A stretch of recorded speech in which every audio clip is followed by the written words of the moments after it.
Olá, seja bem-vindo a mais um encontro nosso no 7 às 7, 7 minutos às 7 da noite. Nesta semana nós vamos iniciar uma nova série de reflexões sobre a vida cristã, sobre o cristianismo, como temos feito já há algumas semanas.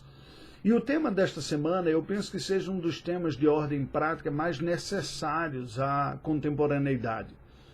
A nossa geração atual, e me refiro a esse período especialmente do século XXI, tem encontrado muita dificuldade de lidar com a dor, com o sofrimento e com a perda.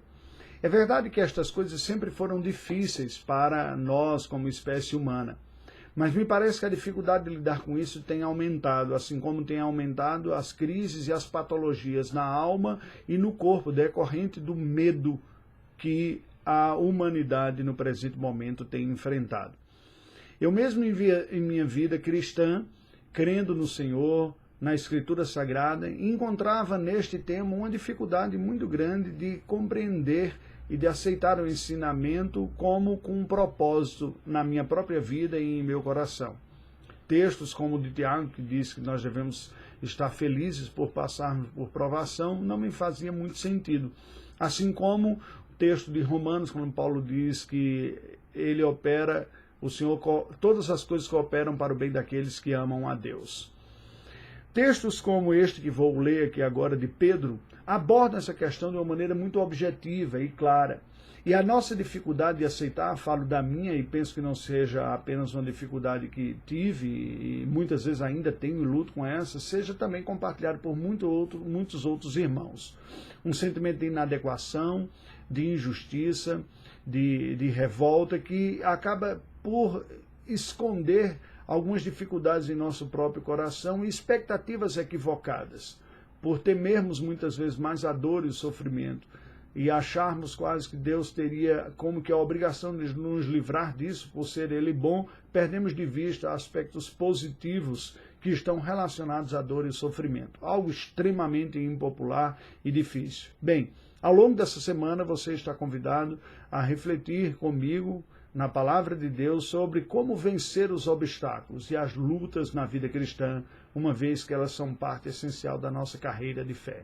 Eu leio para a nossa instrução em 1 Pedro capítulo 4, versículos de 18 a 19, uma porção um pouco longa, mas que serve de base para a nossa instrução. Assim nos diz: Amados, não estranheis o fogo ardente que surge no meio de vós, destinado a provar-vos, como se alguma coisa extraordinária vos estivesse acontecendo. Essa é a nossa tentação, achar que, que coisa terrível está acontecendo comigo, como se não fosse comum, quando na verdade é bem mais comum do que gostaríamos de admitir.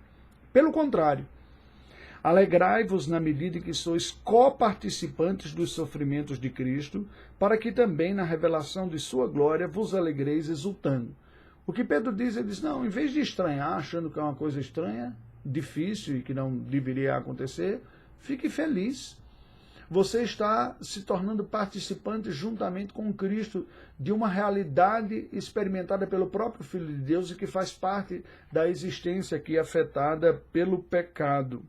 Ele diz, a mesma forma que Cristo enfrentou o sofrimento e depois a glória, assim ocorrerá com os cristãos. E ele continua, se pelo nome de Cristo sois injuriados, bem-aventurados sois, porque sobre vós repousa o Espírito da glória e de Deus. Há um tipo de sofrimento específico que Pedro está falando aqui, é se por amor de Cristo, pela fé cristã, nós sofremos injúrias, calúnias e perseguições.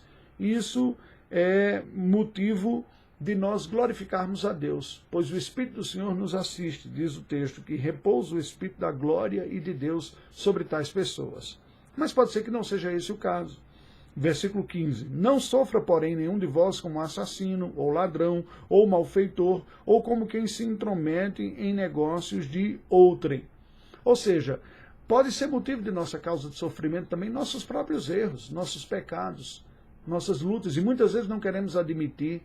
Somos tentados desde o jardim do Éden a dizer, olha, a culpa não foi minha, foi a mulher que tu me deste, a culpa não foi minha, foi essa serpente que o Senhor criou. Nós tendemos a diminuirmos as nossas responsabilidades e contribuições para o nosso próprio sofrimento e ressaltarmos o do outro. Não seja este o nosso caminho. O caminho cristão não é esse. Não é sábio ficarmos diminuindo e escondendo e procurando não reconhecer as nossas falhas no meio dos processos. Os conflitos humanos muitas vezes são, na maioria das vezes, nós temos as responsabilidades divididas. E a nossa tendência é olharmos rapidamente para a falta do outro, não para a nossa própria. Mas Pedro continua, ele diz, mas se você sofrer como cristão, não se envergonhe disso, antes glorifique a Deus com esse nome. Porque pode ocorrer que muitas vezes nos sentimos humilhados por um sofrimento injusto, e como cristãos, por termos agido correto, termos sido vítimas. Esse tema está presente em discussões, em filmes, em seriados e no dia a dia. Não é? Muitas vezes a pessoa diz, mas eu não tenho sangue de barata, eu estou sofrendo injustamente. O que Pedro está dizendo aqui é, não sofra por isso. Há motivo de envergonhar-se se nós formos a causa, quando nós pecamos, quando nós erramos, mas há motivo de gloriar-se no Senhor quando não foi por nossa causa, de buscarmos o fortalecimento em Deus. E ele continua, ele diz, porque a ocasião de começar o juízo pela casa de Deus é chegada. Ora, se primeiro vem por nós, qual será o fim daqueles que não obedecem ao Evangelho de Deus? E se é com dificuldade que o justo é salvo, onde vai comparecer o ímpio, sim, o pecador? Praticamente Pedro está dizendo o seguinte, Deus está olhando todas estas coisas, e aquilo que você não consegue reverter, os recursos da justiça, deixe nas mãos de Deus. E ele termina, por isso também os que sofrem segundo a vontade de Deus encomendem a sua alma ao fiel Criador na prática do bem. A maneira de nós termos o nosso coração curado do vitimismo, do sofrimento, quando não conseguimos reverter e estabelecer um quadro apropriado, é depositarmos a nossa alma em Deus. Senhor, Tu sabes. Eu não sei quanto tempo o Senhor colocou isso para eu sofrer. Eu tenho sido sofrido injustamente, tenho sido humilhado, tem situações que eu não consigo reverter, mas está em Tuas mãos. O Senhor, a seu tempo e a seu modo, agirá. Enquanto isso, Ele trabalhará conosco. Mas sobre isso, nós falaremos amanhã. Oremos. Deus bendito, te agradecemos pela Tua palavra e pelo Teu Filho Jesus Cristo. E pedimos que Tu nos ajudes a seguir os passos do Teu Filho, que entregou tudo em Tuas mãos, que enfrentou as dificuldades na vida com dependência do Senhor. Eu necessito disso em minha vida. E intercedo também em favor daqueles que estão ouvindo e se identificam com essa mesma necessidade. Oramos em nome de Jesus. Amém. Deus nos abençoe.